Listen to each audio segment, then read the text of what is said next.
Hi, everyone. Welcome to Ace the Interview. My name is Patrick Holton. I'm the Executive Director of Graduate Business Career Relations. I'm going to spend a bit of time talking to you today and outlining 5 steps to stand out in your next interview.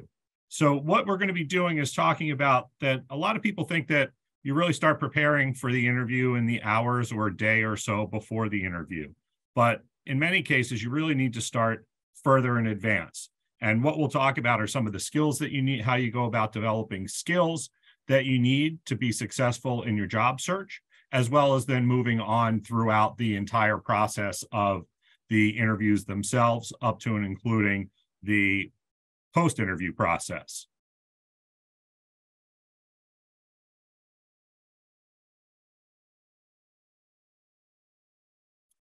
And we're going to move into the portion where what you really need to focus on in your preparation. So with that, the 5 key steps that you're going to need to do are research the companies, not just the company, but the role that you're looking for, as well as the industry that you're interested in. You'll also need to identify your own skills and strengths and see where you may need to develop, and what skills may be a gap for you between the roles that you're looking for and what your background is. And that's where coming back for getting an MBA or an MS could be helpful in that process to help meet and bridge those gaps that you have currently from the skills that you've possessed to the roles that you're looking to get into. Then you're going to obviously need to practice for the interview itself, as well as then while you get into the interview, you'll need to be able to be confident, as well as showcase those accomplishments that you've had over the course of your career. Then, of course, that you'll need to ask questions and follow up on the interview process. So some of the things that you'll need to do to get to know both the industries and the companies that you're looking for are, of course, doing research, looking at trends and issues for what might be going on, especially if there are things that are taking place in specific industries. For example, if you're looking in the tech sector and you might see that there's been a contraction in that market, that there was some extra hiring that took place during the pandemic, so that some of the organizations are starting to right size.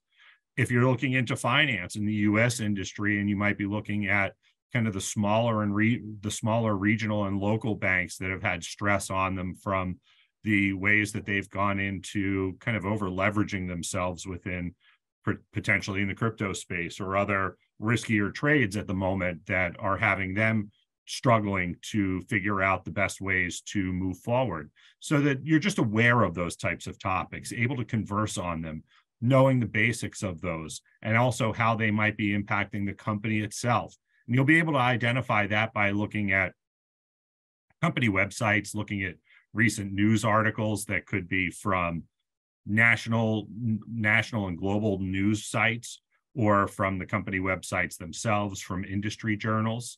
Another big piece that's going to help you long-term over the course of the process is getting out there and talking to other people who are in the industry or company that you're looking to get into. And the easiest way to do that, especially if you're remote or distance to identify people, is utilizing LinkedIn.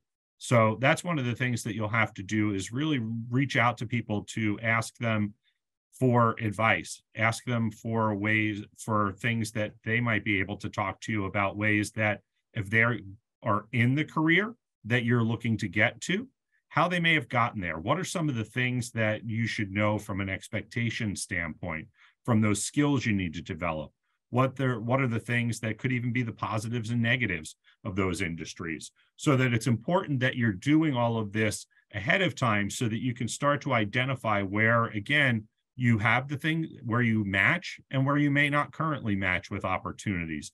And you may have someone that you network with that might tell you, look, it's a little bit too early in your career or a little bit too early in your studies to potentially move into this space, but it may help you to go into a different area to help build those skills first, or to get exposure and experience.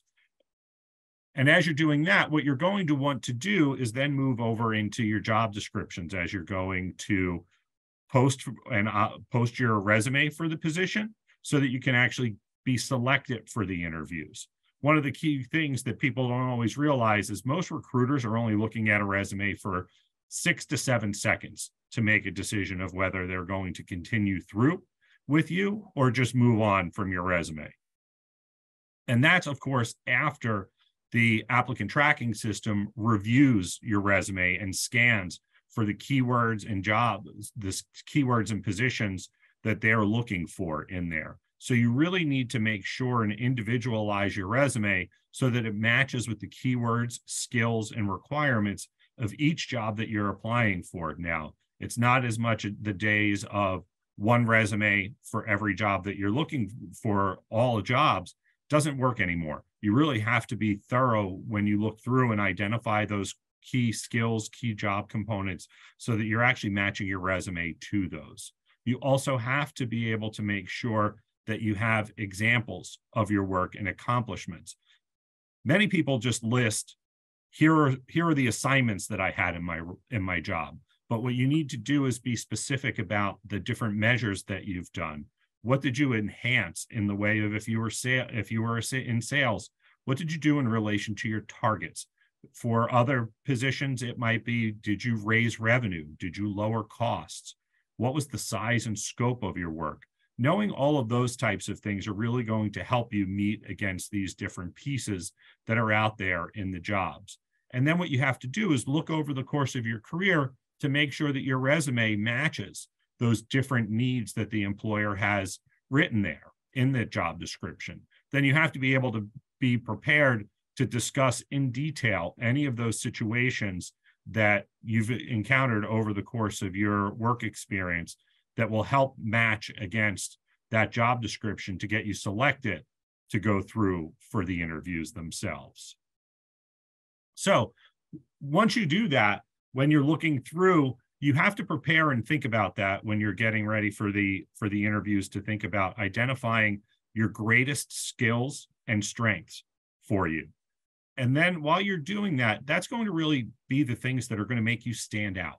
What are the stories that you're going to be able to tell behind those that are going to make you really be the top candidate, the most sought after person in that process? But another thing that's important for you along the way is also think about your work values. What's important to you? What are you interested in? And you really have to list those and think about them closely to see, is it a role that needs to be that you're very interested in a hybrid work environment or a virtual environment? Is it one where in some industries that the work-life balance is stronger than others, where you may have a 40 to 50 hour week versus others where you're working a 60 to 80 hour week? Are you interested in doing significant travel, whether it be domestic or globally in a job? Or are you looking to more work from one location for a repeated period of time? So those are things that you really have to think about and prepare as you're preparing, not just to apply for the jobs, but then to discuss them in the interview process as well. And as you're going through it, what you really have to do as you're looking to decide on where to go to build your skills for that next role. So as those that are here that are looking at MBA, MS programs, that's a great way to leverage the skills, to build the skills that you need. In addition to that, you'll also have to go out and build additional things to that may be taught in the classes, and some things that you'll have to work alongside of those. In our Graduate Business Career Relations office, we offer a number of tools that can actually help you build on your skills and strengthen you as a candidate. One of those, we utilize this tool called Hiration, as I was talking about matching your skills to the job postings. This uses AI and machine learning technology to actually provide feedback on your resume. And not only that, you can actually post a job description right into the tool, which will show you the core skills and keywords that company is seeking that are either in your resume or are missing from your resume. And now what happens with these applicant tracking systems is they're only as smart as they're told to be. That means your terminology may miss by a word or two, And if you're saying the same thing, but in different wording, you may not get the points and actually show up as a successful candidate for the company. So that's going to be important to look through those skills to review and put what's already in there in the resume. Or if you don't have those skills, it's going to help you really think about ways that you can go about going out there and getting those skills. Another tool we have is Management Consultant, which is something that allows you to practice through a variety of video courses, everything from mental math and case drills that you work through, case studies, and a number of other things to help enhance things like your PowerPoint presentation skills for driven, more business focused, so that you're preparing for whether it's an individual presentation, if it's to an executive boardroom, so that you're really preparing for more than just a general presentation.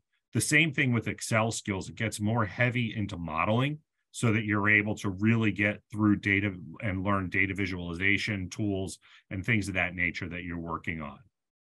Throughout, we also have this big interview process where it actually allows you, since most interviewing has gone virtual, that it helps you to go out there and practice and record answering questions that would be focused both for industries as well as general questions so that you can gain that experience.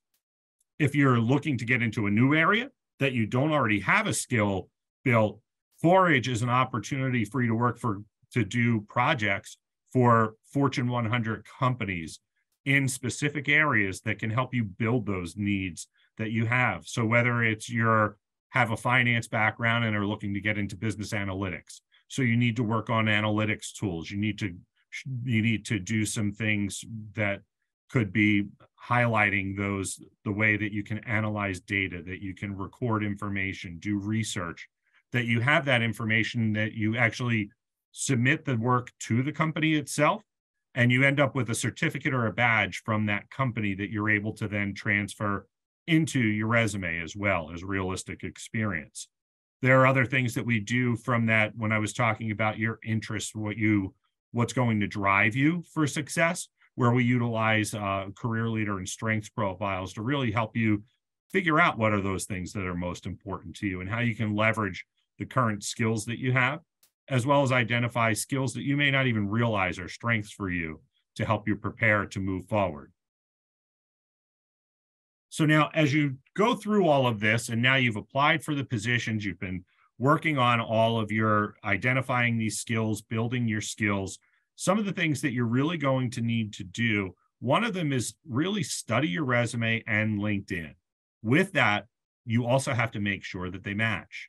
And what I mean by match is that if you're a salesperson and you're talking about one role on a position in your resume, and you say that you increased sales by 25%, and your LinkedIn says that you increased sales by 10%, that's a big gap there. And employers are going to look at that. And what they're going to do is more trust what you put out there on the public site versus your resume. So there could be some trust issues, or they're going to think that you don't have strong attention to detail because your documents are saying different things. So be very careful on those, as well as be prepared to talk about anything that's on your resume or your LinkedIn profile, even if it's experience that goes back a number of years. I've had experiences where I've spent entire interviews discussing what I had done 10 to 15 years prior to my most recent roles. And in that, because that was something that was of interest to the interviewer at the time from other work that they were doing. So it's critical, because then that person's able to see that if you have that understanding and knowledge of other things that you've worked on, that they're pretty comfortable with what you might be able to do for them today. It's also critical to practice your responses. You can't just sit down in front of someone and expect to be able to answer questions that may come your way. You need to put the time and the effort into that. And I'll go into a little bit more detail on that in a little bit. One of the other things that you have to do, as I mentioned, many of at least first, second round interviews are taking place in a virtual interview or virtual environment. So you really have to work on testing the technology out before time and finding a space that's good for you for virtual interviews. So that's somewhere that's quieter, that's out of the way, that could be potentially an environment where you're not going to be impacted by noise, by potentially a drop in your Wi-Fi, say, for example, because the worst thing that could happen for you during an interview is for you to glitch out and drop out mid-interview, mid-sentence, and not be able to link or connect back in to the technology itself. So you really need to prepare yourself for those. And for the interviews that are taking place in person, when you get invited to go to the office, make sure you think about how long it's going to take you to get there, knowing what's going to be critical for you to get into the buildings. For example, if you're looking to go into New York City or Manhattan to work, in many instances, when you're in those spaces, what ends up happening is you have to actually go through either 1 or 2 layers of security to enter the building. So you may have to leave an additional 20 minutes or so to get into that space. So you have to allot all of that time. And when you go into an interview in person, you also need to make sure that you're really thinking about that your interview starts the minute you walk through that door. So you need to be friendly with everyone you come into contact with and really talk to them and say hello and be genuine in your conversations with them. One of the most important pieces that kicks off your resume kicks off the interview process is your elevator pitch. So now for that, you really need to practice this pitch for that tell me about yourself. When a lot of people start that off as a general piece of just to get the interview started, that it could be something about tell me about yourself, tell me why I should hire you, what makes you a fit for the position. And with that, what you really want to do is focus on who you are in regard to that role, in regard to that company. So that's where you really want to keep it professional and talk about your highlights and maybe 1 or 2 accomplishments that really tie specific to that position, to the pieces of what they're looking for. And you may have to develop and change that pitch as you go along in the process, because you may find in a first round interview, you may learn more about what they're looking for, who they're looking to hire. So that way you really want to focus on that to make sure that you are able to talk about it and not go on too long either. It's critical not to be too short, but also not to be too long. So you really want it to be from about 30 seconds to no longer than 2 minutes, because if you give them all of the answers, then they don't really have any questions to ask you. So you want to really provide in that conversation, you want to have some things that may draw them to want to learn more. Maybe talk about as I said, highlight one major accomplishment. So maybe that they'll start leading and drilling down more into that to ask you questions to get further information on those pieces for it. Also, what you're going to want to do is be prepared for the behavioral interview questions that come in. A lot of companies utilize these, what are called behavioral questions. And what that is, what a behavioral interview question does is it utilizes what you've done in the past and talks about, and they look at it from the perspective of things you've done in the past are an indicator of how you're going to act in the future. So they'll ask you different questions to talk about things, for example, of a conflict you may have had. If you were in a customer service role, how did you deal with someone who was difficult during a situation? How did you calm that person down? It's not always going to be successful. And that's something that you have to realize too, that may not be something that sometimes you're not always going to end up with a positive outcome in the end. But that's okay. Some companies are going to ask you about that. Tell me about a time you failed. What's your greatest weakness? But so you just really have to be prepared for those types of questions, talking about times that you've taken initiative, how you manage your time to get things accomplished. They'll ask you when you were a leader of a project or a team to get things done. How did you drive that forward? How did you set metrics? Different things of that you need to be really prepared for. And the best way to really talk about these and give answers to these behavioral interview questions are utilizing something that is called a STAR story.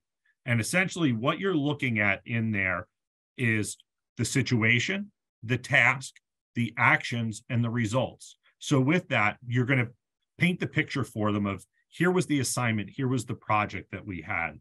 And that's the first piece of it. Then, with this being about 2 minutes, you may do your setup in about 15 to 20 seconds. Then what you're going to do is talk about the tasks. Here are the things that when we were assigned this, that we decided and thought about that we really needed to work on. Here's what I was responsible for. You can talk a little bit about, if it was a team project, what was assigned to the team, but it can't always be we, because they're not hiring we, they're hiring you. So you really need to talk about that from the perspective of, here's what I did, here's what I drove here in the process, here's what I was able to accomplish, here are the actions that were taken. So that's where you're going to talk about how you drove things forward, what you specifically worked on. Again, you can touch about the team itself, but the main focus on all of these is, what are the actions that you did? And then most importantly is the result. So what? You were assigned to a project, you had all of this to work on. If you don't tell them what the outcome was, it doesn't really matter that much to them, because they don't know, was it successful? So the situation was that you were losing revenue in the department that you worked for. And if you go through all of these pieces of all these tasks that you did, all these actions that you took, but if you don't close the loop and say, we were able to then stop the loss of revenue, we were able to increase revenue by X%, it really doesn't mean that much to you at that point in time. So you really need to be able to focus on that. Then what we're going to look at as well is, as you talk about those results, is to really make sure that you quantify them. As I was saying, that you raised revenue by X%, that sales grew by however much, that you really want to be focused and strongly talking about any of those different components as you're going through it, because it's critical to not just say, oh, and then we succeeded. How did you know that you were successful in that process? So that's what these star stories, and again, that's why it's important to practice, because you need to have at least 5 prepared before you go into an interview, just so that you can utilize them for, if they say, what was your greatest accomplishment? Be prepared to answer about a time when you failed or that your group wasn't successful, because those are going to be critical things that companies are going to look for. It's not always there to look, they want to find out how you work when everything's going great and everything's going well. A lot of times the most important things to learn about people are when things are going bad, when things aren't really going well or to plan. How do you pivot? How do you change, especially after we've come out of such challenging times and still are dealing in challenging times? That how are you going to be able to handle those situations, deal with ambiguity and complex problems and issues, and work through those to find a solution? Another crucial thing, especially if it's a virtual interview, don't try to memorize things. Really kind of think about them more from a conversational perspective. Don't write a script and try to speak directly from that script. One, most people, when you're talking, you can actually tell if someone's reading versus if they're speaking to you. You also will come across much differently during the interview if you're reading versus going through the process or going through, and you won't come across as confident either. With 93% of communication being nonverbal, if you're not making eye contact with people, whether it be in person or a virtual event, they're going to know if you're just looking, if I'm looking down right now and I just look down at a piece of paper the entire time and I'm only reading directly from what's in front of me, the person doesn't see you. They're not able to gauge or get a sense of of who you are. And they're not going to be able to really get and sense that enthusiasm. They're not going to see your emotions, your reactions. So they're not going to be able to read that from you if you're not really focused on it.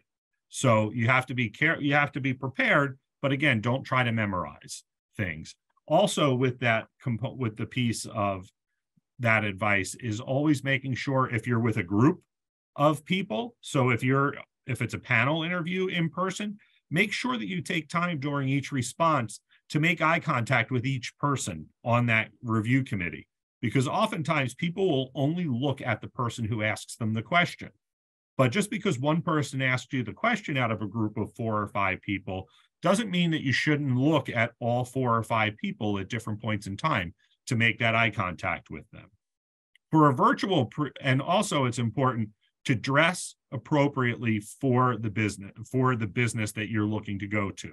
So for example, if it's financial services, you're going to want to go a bit more conservative. So you're going to want to throw on a jacket and be more, like I said, be more conservative in that business style. If you're looking for if you're going to more of a tech startup, you may get away with wearing something that's different. So a little bit more casual if it's in a creative environment where it might just be a button down and a pair of jeans even.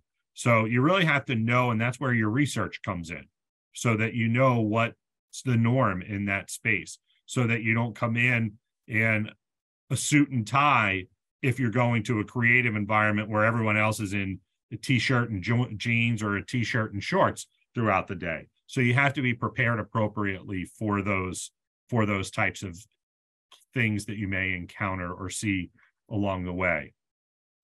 Another important thing is make sure that you relax. Relax, take a deep breath throughout, focus on learning more about the job itself and communicating your skills. You know about you. You've done all of this before. So you have to be able to just keep under control. If you're not focused on a question, if you don't understand, you can always ask someone if they can repeat the question, if they could restate it a little bit differently for you if you need to. That also buys you a little bit of extra time if you're not sure of how to respond. Now, you can't do that for every question that someone asks. However, you can utilize those types of things as a tool to help get you through the interview itself. Now, one of the other important things for you to keep in mind is that a first impression goes a long way in the success of a candidate. In many instances, interviewers start to make up their mind on who they're going to hire or not hire in the first 30 seconds. So when you're halfway through your elevator pitch, they're already deciding whether they are going to really continue listening to you or think you're a viable candidate. So it's critical right out of the gate to have a strong presence. So in a face-to-face interview, that's coming in and saying hello, introducing yourself, and shaking hands with someone as you go into the meeting. That is something that you'll want to do to each person, to say hello, introduce yourself, so that you come across strong. You should also, obviously, if it's a virtual interview, you're not going to be able to do that handshake, but you also want to greet and say hello to each person that's in there in the interview for you. That's going to be the most helpful for you along the way. Now, as you're going through the interview process, as the interview goes through, they're going to ask you a lot of questions. They're going to give you quite a bit of background about the position itself. Now, what you also need to make sure that you do is have questions that are prepared for the interviewer. The worst thing that can happen for you is you get to the end of the interview and they say to you, okay, I'm finished with any questions that I have. Well, do you have any questions for me? If you say, nope, I don't have any questions, I'm all set, thanks. In most cases, they're going to think that you're not as interested in the position, that you may not have done any research, so that you are going to need to have some questions prepared. And some questions might even be further clarification. These are ones up here that might help you just to have them set up where, what are some of the biggest challenges that are facing either the company, the industry, or specific departments today. Another big thing is, what qualities do successful candidates have in this role right out of the gate? You might even ask them, what are derailers that you've seen for people that have come into the role and maybe not been as successful? Also ask about how they measure success. What is it that's really going to really set you apart in those first 30, 60, 90 days in the role? If it's still a hybrid or remote opportunity, ask them how they really build and maintain culture. That's something that companies are really wrestling with and having issues with. So this is something that you'll need to focus on while you're in there. Then another piece that you could always ask about is their DEI, or diversity, equity, and inclusion initiatives at the company. How do they make it so that it's a priority in the company, or do they make it a priority in the company? That's going to be something that could be critical for you in deciding if the company is, in fact, the right company for you. Also, at the end of the interview, so now that you've asked your questions, they finished asking you everything, it's important to display confidence in your closing of the interview. Make sure that you thank everyone for their time. Also, reinforce to them, talk about why you'd be a good fit, why you're confident even more after the conversation that you are the right person for that role, and talk about your excitement for learning what the next steps are for the process. And then after you finish and you leave, make sure that you send a thank you email. Make sure you do that very quickly. Conversations now happen within an hour or two of the interview. So what you're going to want to do is highlight and point to something that you talked about during that interview. Reflect on really maybe if there's something that came up that you'd like to provide a little bit more clarity, provide a little more information to, or depth in that interview. And then always reiterate your appreciation in the interview and finding out what the next steps would be for you in that process. Be very, very careful that you also have no typos in your thank you email. Make sure that you put the right name in the email, the right company, that you're not just copying and pasting from one email to the next, because oftentimes interviewers will share the interview with the email with each person on that committee. So you want to be sure that you're really being genuine and changing and kind of making the comments a little bit different in each email that you're going to be showing and talking about. So now that was really the main piece of how you go through the interview process. Then just to really talk very briefly on a number of the different things, the resources that you could have available to you here through our Graduate Business Career Relations office. That I talked already about the online resources that we offer that are out there and available to you, that every student gets access to those. Then we also provide one-on-one career advising. That's everything from how to work on building your resume, revising your resume, working on interview skills, figuring out and identifying job and internship opportunities, ways to build those skills that are out there for you. So even if it's using things like Udemy or other sites to build technical skills, that we can help point you to those. We have a lot of different events that are recruiting focused with companies and organizations that are coming to campus, as well as visits to company sites to be able to meet with and network with alumni as well as employers. Then we also have a variety of executive speaker series events, and then a number of different career development opportunities, all again, that are available to you here at the university. And really, that's the end of me talking for today. So I didn't know if there are any questions that people may have that I might be able to spend the next couple minutes on.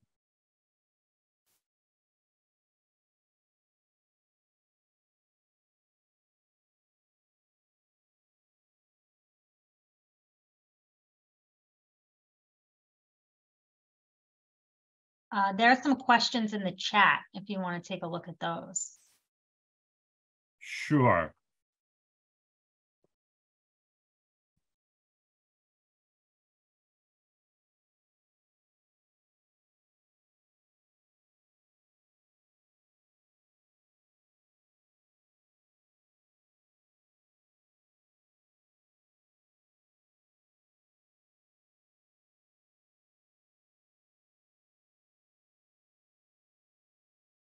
So the first question is around if there are lengthy questions that are part of the interview process, and more specific to admissions interviews, that if you're being asked, kind of a very long-winded, long-drawn question for it, can you ask them if there's a shorter version or something to reiterate.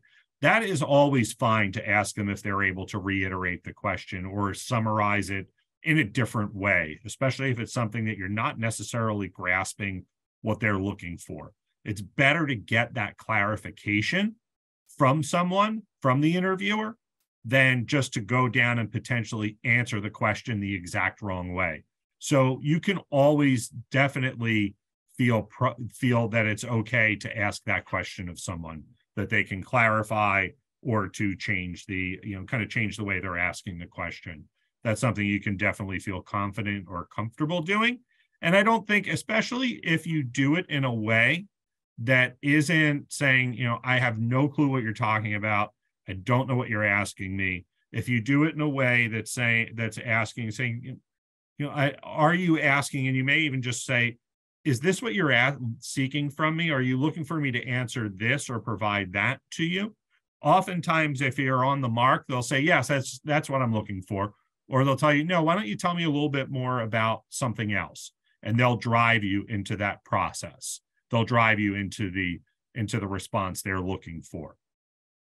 So now I'm going to take a second to, hopefully that helps for the first question. And I'm going to take a look at another question that kind of came through as well.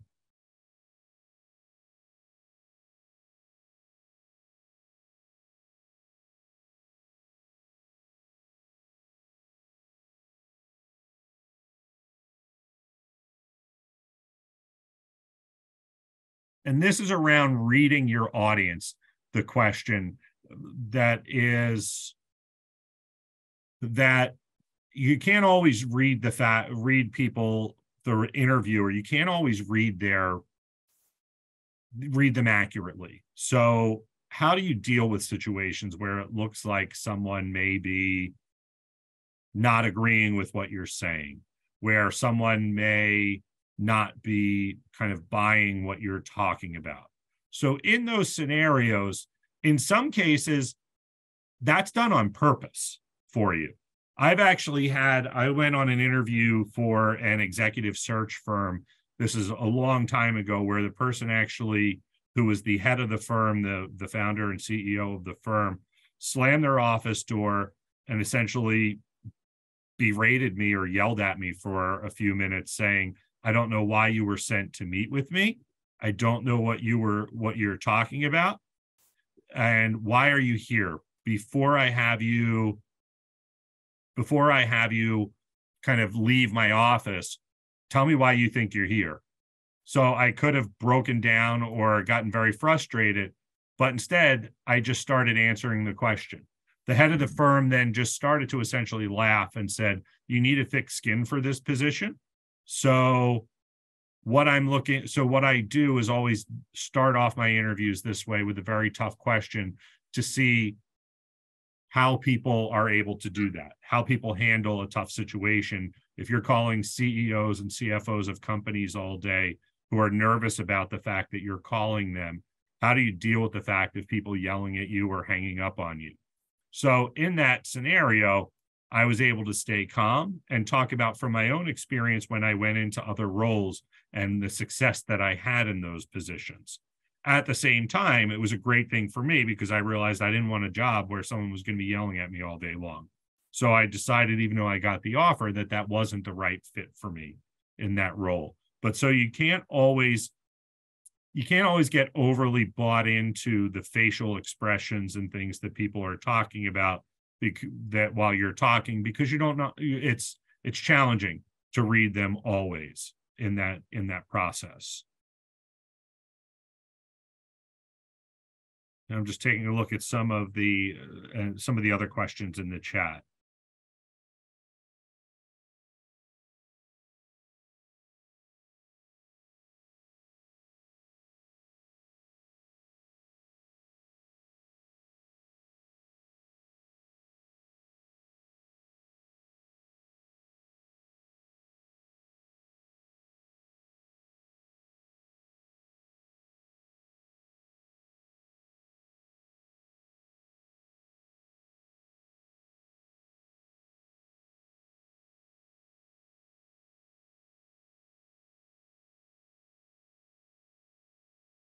Okay, now, and another question is around if they say it's going to be a 15-minute interview or a 10-minute interview, when there's definitive times that are allotted for the interview itself, that is it okay if the timing exceeds that for you, that the candidate sometimes gets uncomfortable in the fact that they're taking too much time?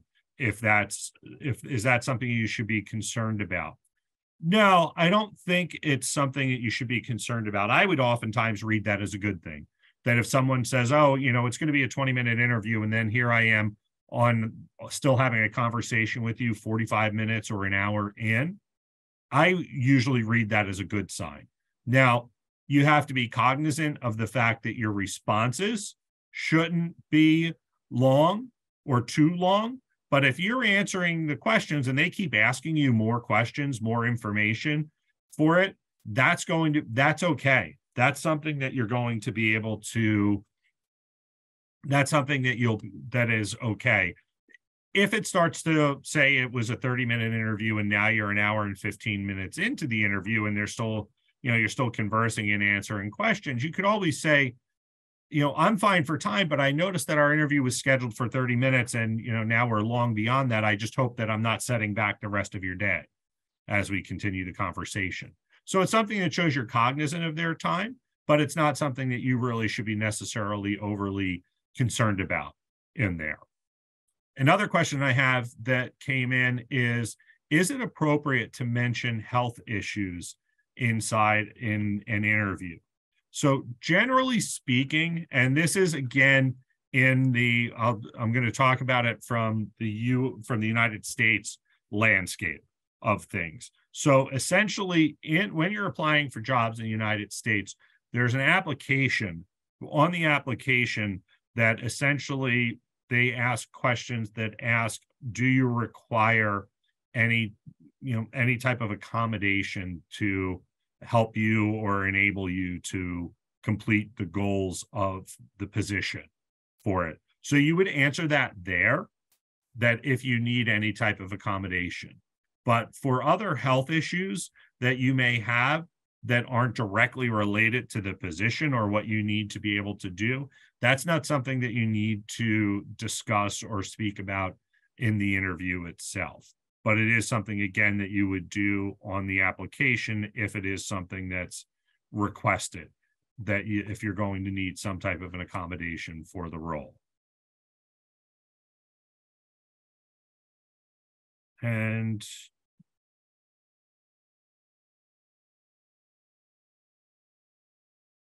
there's another question. I can provide you with who the contact would be. That it's more to be able to get information on financial information and scholarships from the university. I can help get you connected with folks on that side of the process through admissions, as well as other avenues to get information on any of that for it. And are there any other questions that anyone has before we drop off for today?